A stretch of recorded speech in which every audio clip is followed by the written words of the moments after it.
चला मंडळी, आज आपण करणार आहोत रंगीबेरंगी गारेगार फ्रूट कस्टर्ड। कस्टर्ड पावडर आणि साखर न वापरता आपण हे हेल्दी आणि स्वादिष्ट डेझर्ट तयार केलेलं आहे।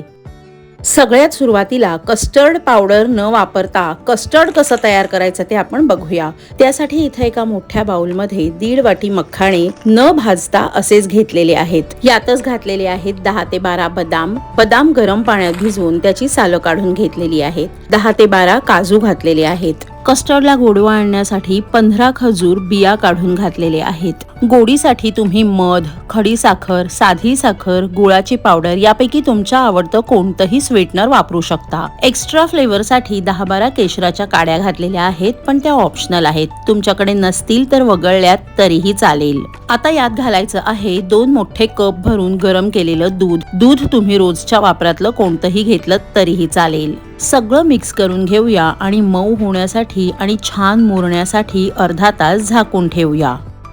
कस्टर्डचं सगळं साहित्य मुरायला ठेवलंय तोपर्यंत आपण फळांची तयारी करून घेऊया। इथं मी आंबा, केळं, चिक्कू, सफरचंद, द्राक्ष, डाळिंब आणि ड्रॅगन फ्रूट घेतलेलं आहे। चांगल्या क्वालिटीची पिकलेली आणि मधुर फळं घेतली तर कस्टर्ड फार छान होतं। शक्यतो कच्ची किंवा फार पुढे गेलेली फळं घेऊ नका। तसंच संत्री आणि मोसंबी कस्टर्ड साठी वापरू नका। फळांचे सिलेक्शन आणि प्रमाण तुमच्या आवडीप्रमाणे कमी अधिक केलं तरीही चालेल। सगळी फळं स्वच्छ धुवून कोरडी करून त्यांची सालं काढून बारीक फोडी करून घेऊया। फ्रूट कस्टर्ड साठी सगळी फळं बारीक चिरून झालेली आहेत। डाळिंबाचे दाणे सोलून घेतलेले आहेत। चला आता कस्टर्ड करून घेऊया। अर्ध्या तासानंतर भिजत ठेवलेलं सगळं साहित्य मिक्सरच्या भांड्यात काढलंय। यात घालूया 1 वाटी भरून आंब्याचा गर। सध्या आंब्याचा सीझन आहे म्हणून मी आता आंब्याचा गर घातलाय। आंब्याचा सीझन नसेल तेव्हा किंवा आत्ताही तुमच्याकडे आंबा उपलब्ध नसेल तर आंबा वगळून उरलेलं सगळं साहित्य गंधासारखं गुळगुळीत वाटून घ्यायचंय। हे बघा,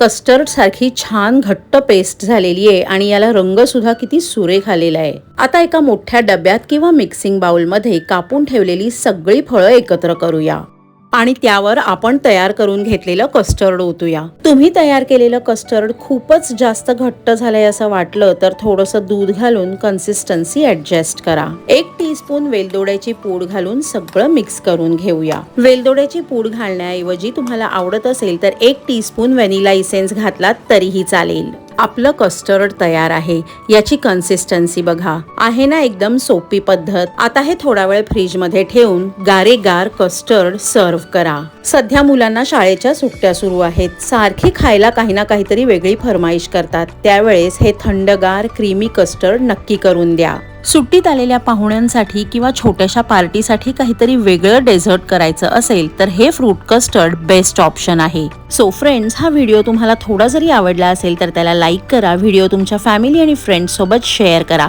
आणि अशाच इनोव्हेटिव्ह रेसिपीज बघण्यासाठी सुहानीज किचनला सबस्क्राईब करा। भेटूया लवकरच एका नवीन रेसिपीसह, पण तोपर्यंत बाय बाय।